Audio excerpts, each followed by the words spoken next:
నమస్తే అమ్మా. నమస్తే అమ్మా. అమ్మా, ఆడవాళ్ళ గురించి మనం మాట్లాడుకుంటే ముఖ్యంగా ఆడవాళ్ళు ఎక్కువ టైం గడిపేది వంటగదిలో. అయితే వంటగదిలో కూడా కొన్ని చిన్న చిన్న తప్పులు జరుగుతూ ఉంటాయి.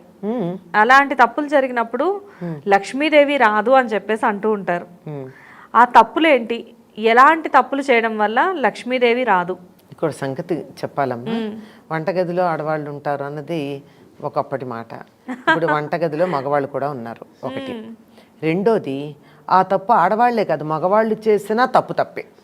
కనుక వంటగదిలో చెయ్యకూడని తప్పులేమిటి అన్నది మనం చెప్పుకోవాలి. అయితే ఎక్కువ సామ్రాజ్యం ఆడవాళ్ళదే కనుక అది దానికి వాళ్ళకి చెప్పారు. చిత్రం ఏమిటంటే ఉద్యోగం చేస్తే కూడా వంటగది ఆడవాళ్ళదే. అది అవునమ్మా, అదే కదా. సరే, మొత్తానికి ఈ సామ్రాజ్యం మీద ఆధిపత్యం ఆడవాళ్ళు వదులుకోలేకపోతున్నారో లేకపోతే అక్కడికి వచ్చి తమ పెత్తనం చేయడం చేత కాకపోయిందో మగవాళ్ళకి తెలియదు కానీ ఇంకా అక్కడ మిగిలిపోయింది.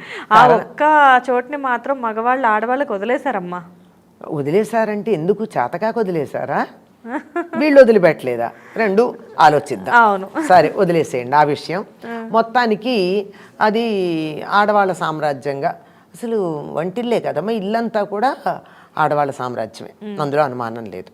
ఎందుకంటే గృహిణి అన్నారే కానీ గృహుడు మొదలైన పదాలు ఏం లేవు మనకి కదా. ఇల్లాలు అన్నారు కానీ ఇల్లాడు అని మగవాళ్ళకి లేదు.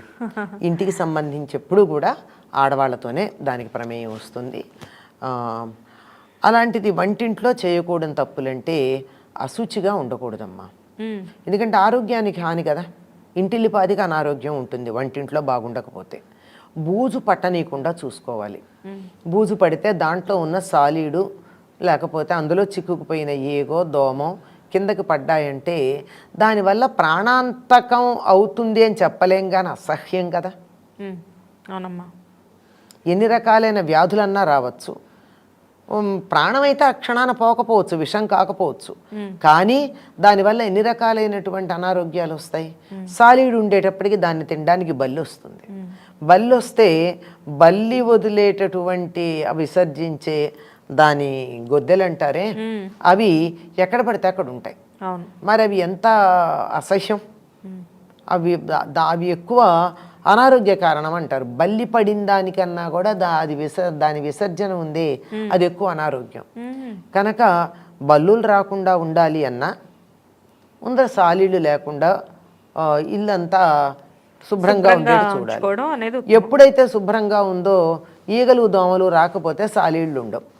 అవి తినడానికి సాలీళ్ళు వస్తాయి, సాలీళ్ళని తినడానికి బల్లులు వస్తాయి.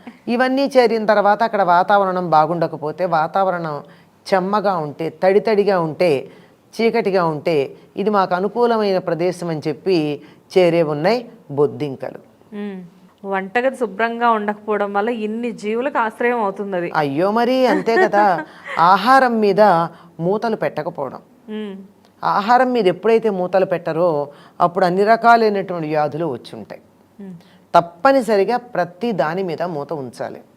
అందులోనూ ఏదన్నా ఒక వస్తువు మీద ఎప్పుడన్నా మర్చిపోయినా ప్రమాదం కాదు, కానీ ఏదో అనారోగ్యం అసహ్యం ఇలాంటివన్నీ ఉన్నా ఉప్పు మీద మాత్రం ఎప్పుడు మూత లేకుండా ఉంచకూడదు, కొంచెం సేపు కూడా. ఉప్పుకి పూర్వం ఏం చెప్పేవాళ్ళంటే ఉప్పు తొట్టె మీద, తొట్టెల్లో వాడేవారు కదా, ఉప్పు తొట్టె మీద మూత లేకపోతే దాంట్లో పాములు వచ్చి విషం కక్కుతాయి అని చెప్పేవాళ్ళు. పాము ఇక్కడికి వచ్చి విషం ఎందుకు కక్కుతుందో నాకు ఇప్పుడు అర్థమయ్యేది కదా చిన్నతనంలో. వెతుక్కుంటూ వచ్చి ఉప్పు తొట్టె ఉప్పు జాడీల మీద ఎందుకు విషం కక్కుతుంది అని. Negative energy. ఉప్పు నెగిటివ్ ఎనర్జీని వెంటనే ఆకర్షిస్తుంది. మనం దిష్టి తీసేది కూడా ఉప్పుతోనే కదమ్మా. నెగిటివ్ ఎనర్జీని ఆకర్షించగానే తీసుకెళ్ళి అవతల పారేస్తున్నాం, దిష్టి తీస్తున్నాం. ఇంకా కొంతమంది ఇళ్లల్లో అక్కడక్కడ రాళ్ల ఉప్పు పెడుతూ ఉన్నారు. నెగిటివ్ ఎనర్జీని ఇలా ఓపెన్గా ఉంటే ఆకర్షించగలిగినటువంటి లక్షణం ఉంది కదా. అట్లాంటప్పుడు ఉప్పు మీద మూత లేకుండా ఉంటే మన ఇంటికి ఎవరైనా వచ్చినా, పరిసరాల్లో ఉన్న, వాతావరణంలో ఉన్న, ఎక్కడ ఏ నెగిటివ్ ఎనర్జీ ఉన్నా అది గ్యాదర్ చేస్తుంది. అది మనం ఆహారంలో వేసుకుంటే ఏమవుతుంది, మనలోకి వెళ్ళిపోతుంది కదా. అంచేత ఎప్పుడు కూడా ఉప్పు మీద మూత తీసి ఉంచకూడదు. అలాగే కట్ చేసినటువంటి ఉల్లిపాయలు, ఈ మధ్య చాలామంది ఇళ్లల్లో ఉల్లిపాయ లేకపోతే వంట ఎట్లా చేస్తారని అడిగేవాళ్ళు చాలామంది ఉన్నారు. చాలా ఆశ్చర్యం. మా ఇంట్లో ఉల్లి వాడమని ఎవరైనా అన్నట్టయితే మీ ఇంట్లో వంటలు ఎట్లా ఉంటాయండి అని అడుగుతారు. అంత ఆశ్చర్యంగా ఉండి ఉల్లిపాయ తరుక్కోవడం అనేది తప్పనిసరిగా వాడుతున్నారు. అటువంటి వాడకంలో ఉల్లి వాడేటప్పుడు ఎప్పుడెప్పుడు చేస్తానులే అన్నిట్లో కావాలి కదా అని చెప్పి ముందరే తరిగేసి అక్కడ సిద్ధంగా పెట్టుకుంటారు. ఎట్టి పరిస్థితుల్లో ఉల్లిపాయ తరిగి ఓపెన్గా పెట్టకూడదు. ఓపెన్గా పెట్టినటువంటి పచ్చి ఉల్లిపాయ గనక మనం వాడినట్టయితే 100 రోగాలు వస్తాయి. అన్ని రకాలైనటువంటి వ్యాధులు, బ్యాక్టీరియాని ఉల్లి ఆకర్షిస్తుంది.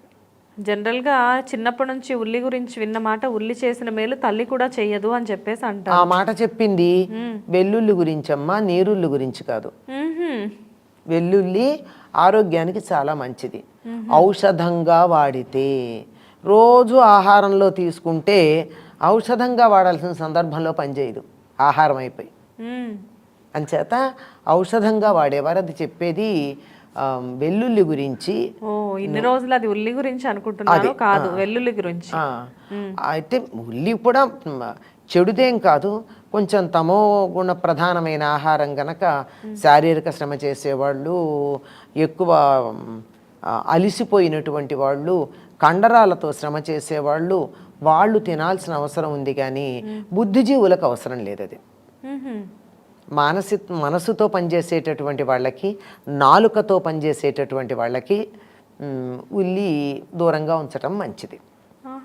అది అయితే అది దానివల్ల ఏమిటి అంటే, ఉల్లిపాయ కట్ చేసి ఓపెన్ పెట్టారు అంటే అన్ని రకాల బ్యాక్టీరియా అనేది ఆకర్షిస్తుందట.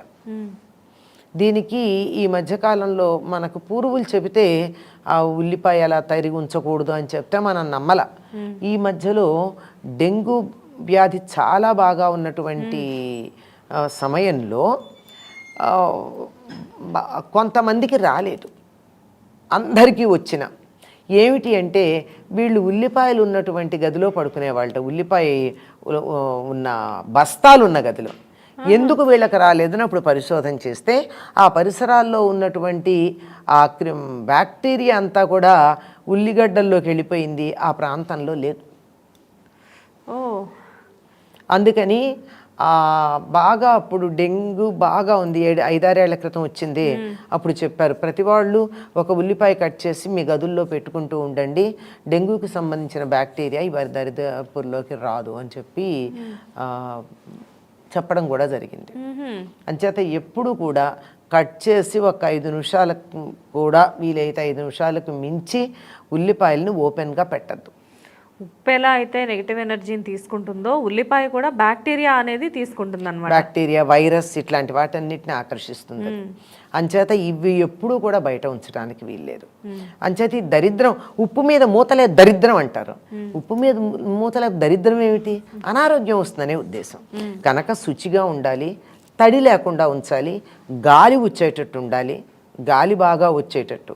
ఇప్పుడు అందరూ బాగా నీట్గా ఉండాలని చెప్పి తలుపులు గట్టిగా వేసేసేటటువంటి వాటిల్లో పెట్టేస్తూ ఉంటారు. గాలి సోకక లోపల ఉన్న పదార్థాలన్నీ ఉక్కినట్టు అయిపోవా? అందులో అనేక రకాలైనటువంటి జీవులు బతుకుతూ ఉండవా? చీమలు, దోమలు, ఇలాంటి రకరకాల చిన్న చిన్న పురుగులు, సిల్వర్ ఫిష్ లాంటివి, ఇవన్నీ అక్కడ లోపల వస్తాయి. కనుక గాలి వెలుగు బాగా పారేట్టు ఉండాలి. వంటింట్లో ఉండేటటువంటి అల్మైరాలు మొదలైనటువంటి వాటన్నింటికి కూడా గాలి వెళ్ళడానికి తగినటువంటి జాలీలు లాంటివి పెట్టించడము, లేకపోతే వుడెన్గా మీరు కబోర్డ్స్ చేయించుకున్నా వాటికి చిల్లులు పెట్టి గాలి లోపలికి బయటికి లోపలికి వెళ్ళేటి చేసుకోవడము చాలా మంచిది. అంతేకాదమ్మా, ఎప్పుడు కూడా కిచెన్లో ఒక్కటైనా కిటికీ తలుపు తెరిచి ఉండాలి. వెంటిలేటర్ ఉంటే మంచిది. బై మిస్టేక్ గ్యాస్ ఏదన్నా లీక్ అయినా వెంటనే ప్రమాదం కాకుండా ఉంటుంది. పొరపాటున గ్యాస్ లీక్ అయింది, తలుపులన్నీ వేసున్నాయి, స్విచ్ వేసాం మనం, చాలు కదా భగ్గుమండానికి. అవునమ్మా, ఆ కిటికీ ఉన్నట్లయితే ఆ గ్యాస్ అనేది బయటికి పోవడం వల్ల చాలా వరకు సేవ్ అవుతాం, చాలా వరకు అవుతుంది. అందువల్ల కిటికీ తలుపులు, ఒక్క కిటికీ తలుపన్నా, అసలు వెంటిలేటర్ ఫుల్ ఉంటే మరీ మంచిది, ఒక్క కిటికీ తలుపన్నా కిచెన్లో తెరిచి ఉండడం అన్నది ప్రధానంగా అందరూ గుర్తుంచుకోవాల్సినటువంటి విషయం. చాలా బాగుంది. నమస్తే అమ్మా. నమస్తే.